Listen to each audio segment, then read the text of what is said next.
Hello friends, welcome my friends. तो आज अभी जो मैं बताने चल रहा हूँ, बस थोड़ा सा वीडियो होगा, ज़्यादा बड़ा नहीं होगा। मैं ये बताने वाला हूँ कि आपको एग्ज़ाम कल कैसे देना है, थोड़ा सा आप एक बार समझ लीजिएगा, ठीक है। तो अच्छी तैयारी आप किए होंगे, चाहे जहाँ से करें, इससे कोई मतलब नहीं है कि आप किसी भी चैनल से करें या किसी चैनल से, क्या आप किसी बुक से पढ़े हो, कहीं किसी कॉलेज में पढ़े, आपको पढ़ लिए हैं, बस अभी ये समझना है जो आपने पढ़ा है वही कंप्लीट आपके लिए भी अब एग्ज़ाम मतलब आपको निर्धारित कर देगा।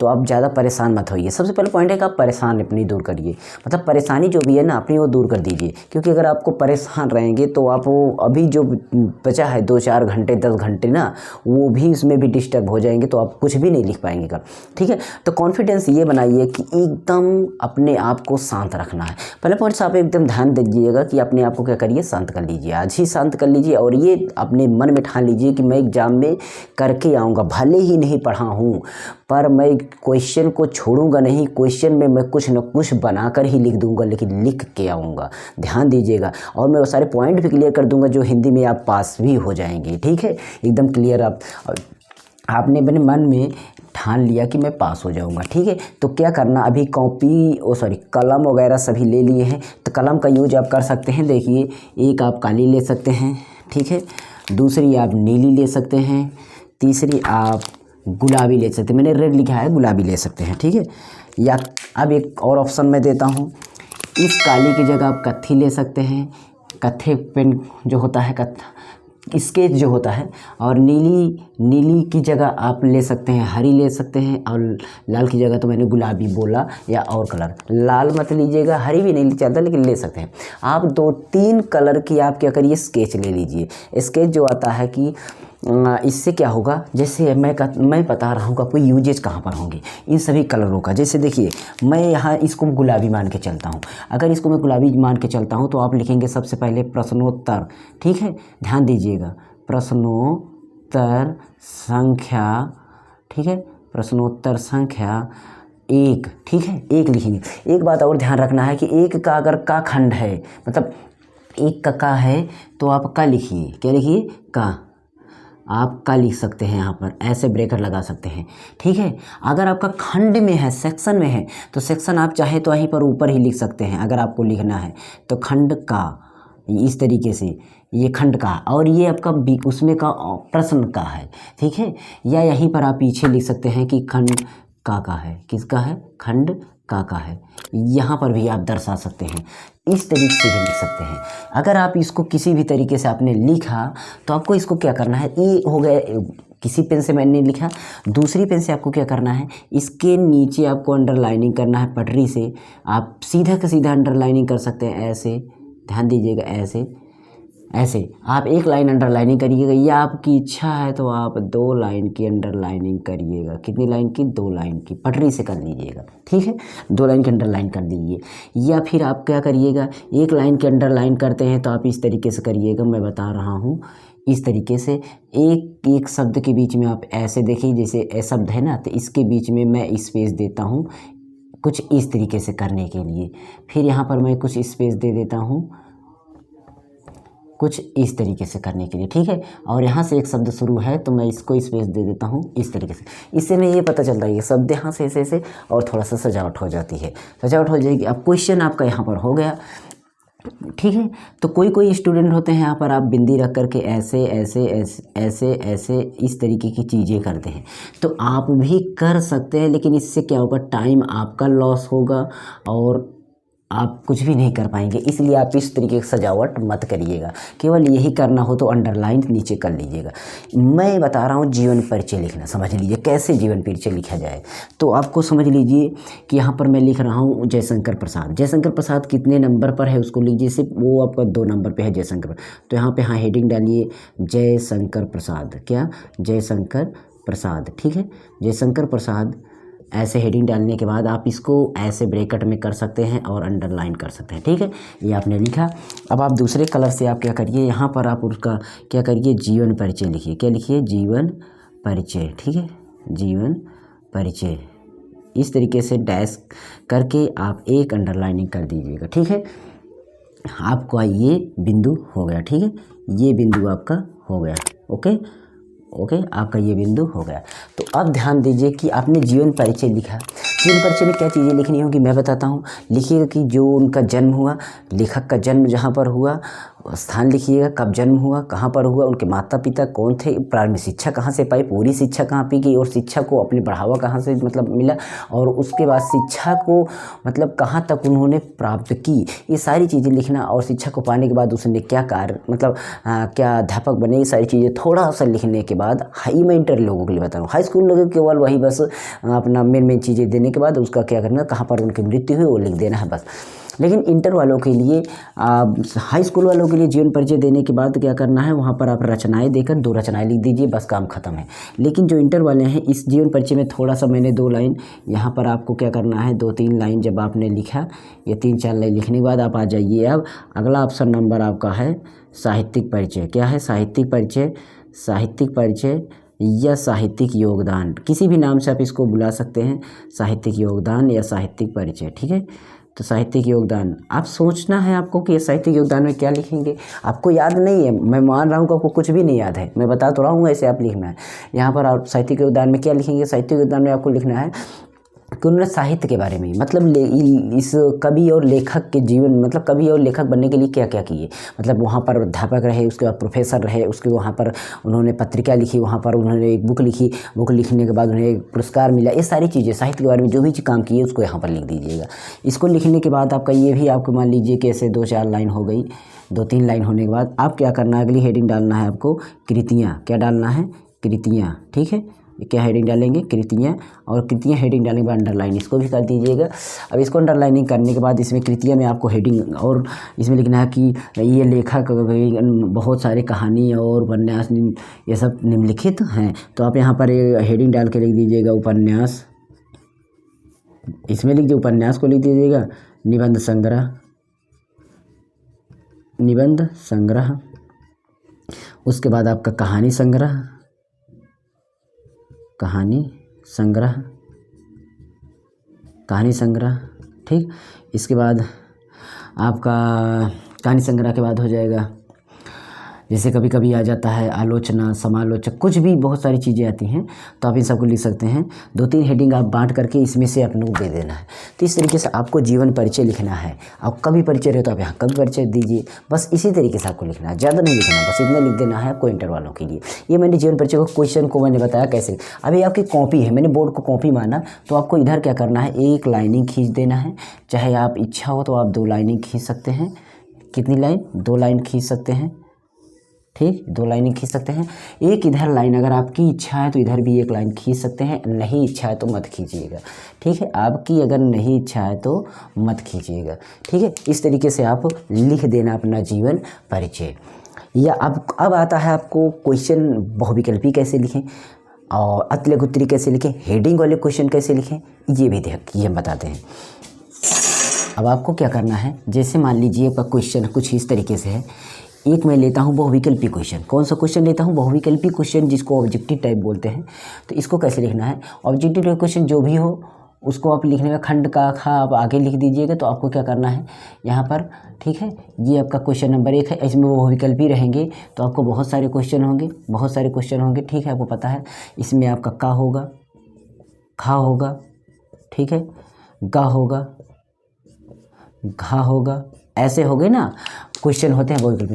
तो जो भी इसमें सही रहे, इसमें इस बहुविकल्पी में जो भी सही रहे, जैसे यहाँ पर आपका दीपदान सही है तो आप दीपदान लिख दीजिए, ठीक है।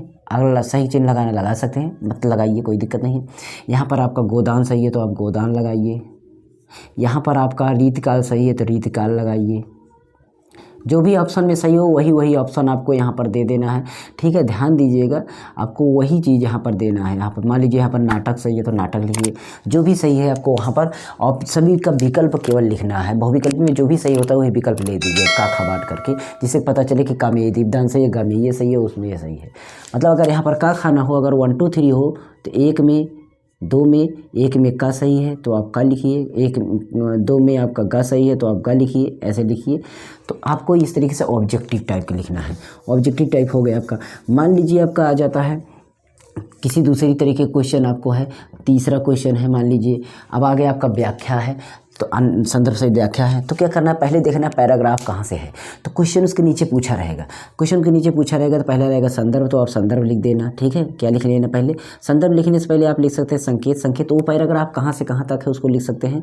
जैसे मान लीजिए यहाँ पर क्या है, धातु के dot dot dot dot dot dot dot dot प्राप्त होते हैं, इस तरीके से संकेत लिख सकते हैं।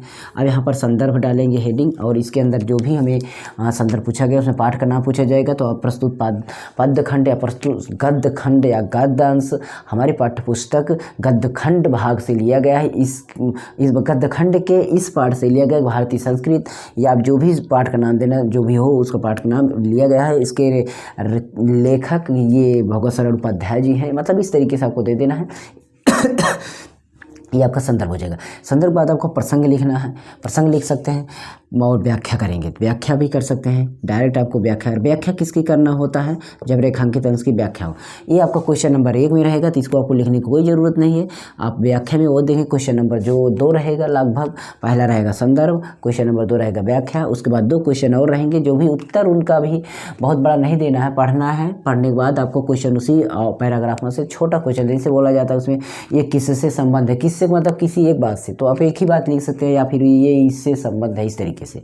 तो आपको छोटा सा क्वेश्चन का उत्तर देना है यहाँ पर। तो ये आपका हो जाएगा संदर्भ प्रसंग व्याख्या वाला सारी चीज़ें। अब इसके बाद हम चलते हैं कि आपका धीरे धीरे पॉइंट पर बढ़ रहे हैं, तो आपको मिलेगा मान लीजिए संस्कृत वाला, संस्कृत का पैराग्राफ में मतलब देखिए ये गद्य का मिलेगा, पद्य का भी मिलेगा आपका हिंदी में, मतलब आपका गद्यखंड पद्यखंड दोनों मिलेगा।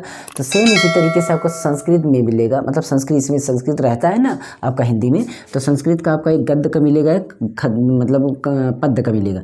उसमें भी आपको संदर्भ लिखना है। क्या लिखना है, संदर्भ लिखना है। और संदर्भ लिखने के बाद आपको जहाँ से हो इसको डाट डाट दिखा देना है। यहाँ पर मैंने बोला जो संकेत दिखाने के बाद संदर्भ में, यहाँ वही संदर्भ जैसे उसमें लिखा आपने उसी तरीके से इसमें भी, या गद्यांश हमारी पाठ को संस्कृत खंड से लिया गया, इस लेखक नहीं होते हैं, इसमें आपका ये पाठ से है जिसमें इसके बारे में बताया गया है, तो आप इसमें लिख लीजिए। उसके बाद हिंदी अनुवाद, इसमें हेडिंग जो डालना है आपको हिंदी अनुवाद डालना है। हेडिंग क्या, हिंदी अनुवाद, ठीक है, हिंदी अनुवाद करना है, ये चीज़ आपको देखना है।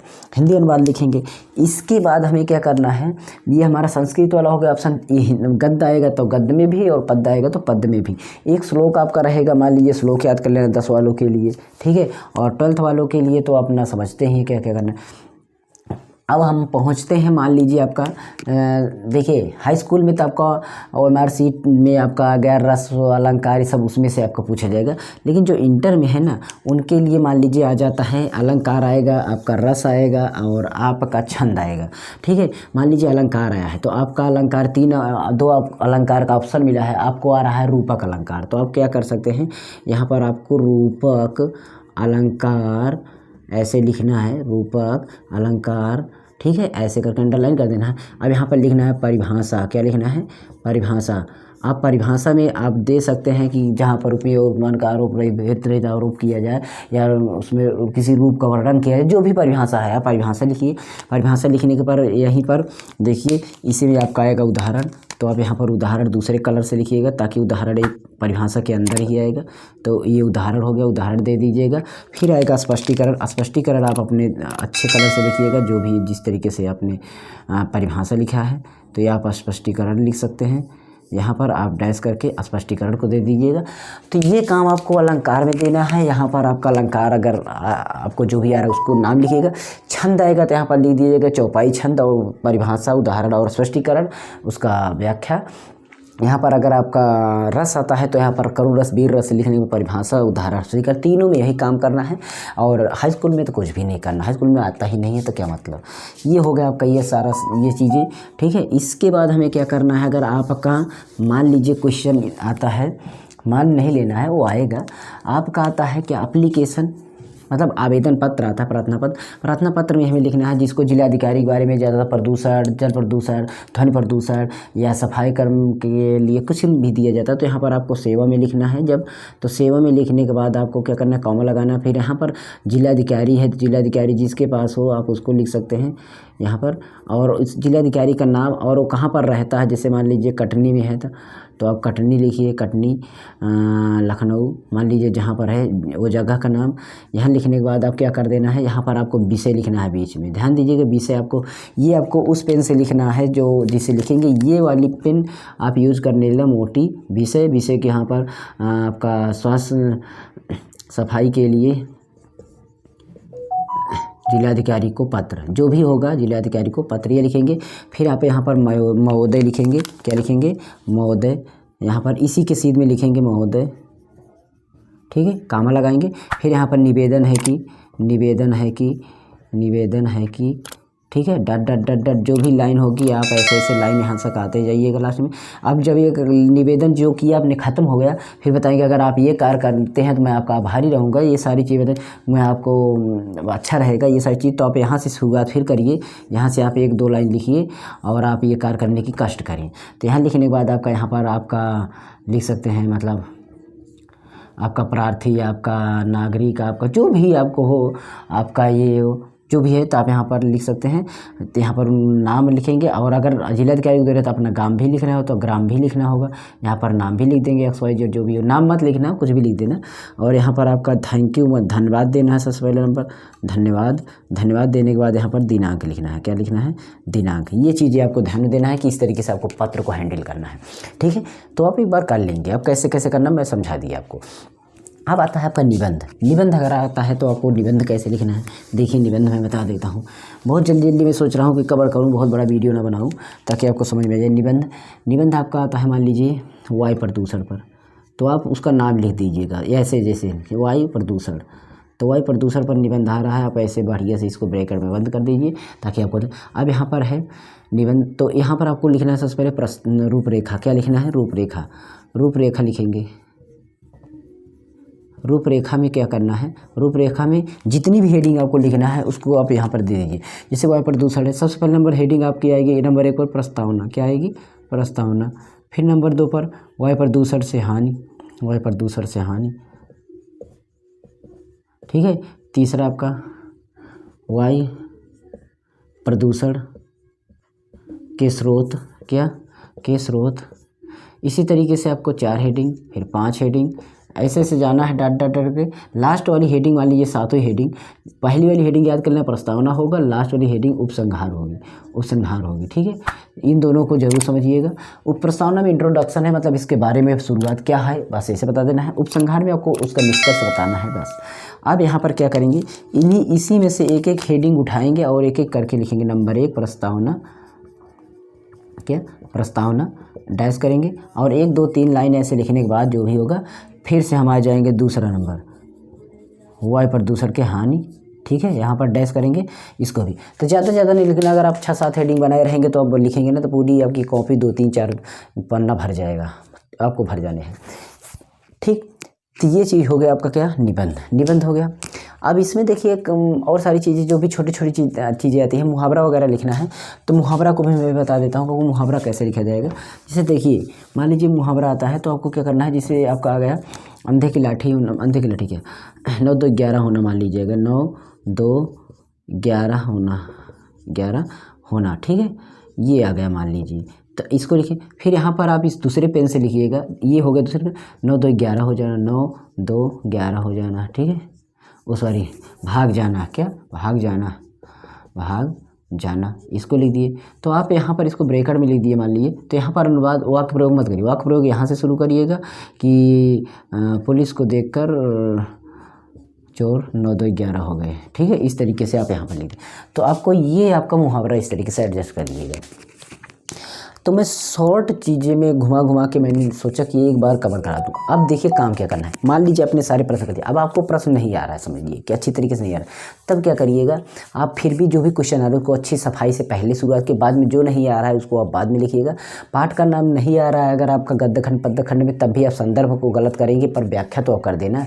इसलिए जो भी चीज़ें हैं उसको करिएगा, जो चीज़ें ना है वो उसको गलत होने दीजिए, लेकिन आप करेंगे, जितना लिखेंगे उतना मार्क आपको मिल जाएगा। इसलिए ज़रूरी बात है कि आपको करना चाहिए, ठीक है। और एक बात मैं बताता हूँ आपके लिए कि आपको सबसे पहली बात ये है कि यहाँ पर जो आपका एग्ज़ाम देने के बाद मतलब आपका लास्ट में ख़त्म हो जा रहा है और अब टाइम बच रहा है, तो एक बार आप देख लेना, हमेशा देख लेना कि कॉपी को कहाँ पर क्या कैसा प्रश्न का नंबरिंग गलत नहीं किया है, ऐसा कि मतलब कॉपी को कैसे हैंडल करना है, कॉपी को कैसे देखना है शुरू से लेकर लास्ट तक। वो मैं वीडियो बनाया हूँ, वीडियो को देख सकते हैं, देख लीजिएगा उसको कैसे सारी चीज़ें करना है। फिर भी आप वीडियो को आप यहाँ पर देखिए मत, अब जाके पेपर देना है, ठीक है। मैं आशा करता हूँ कि आपको कल बहुत ही अच्छा आपका एग्ज़ाम जाएगा। मैं भगवान से प्रार्थना करता हूँ, गॉड से प्रार्थना करता हूँ, या आपके जिससे प्रार्थना करता हूँ, सभी से मैं प्रे करता हूँ कि आप अच्छी तरीके से परीक्षा करके आएँ और यहाँ पर कमेंट करें कि सर मैंने बहुत अच्छा से एग्ज़ाम दिया, ठीक है। तो खुशी खुशी एक बार मैं आपको बेस्ट ऑफ लक बोलता हूँ। Thanks for watching.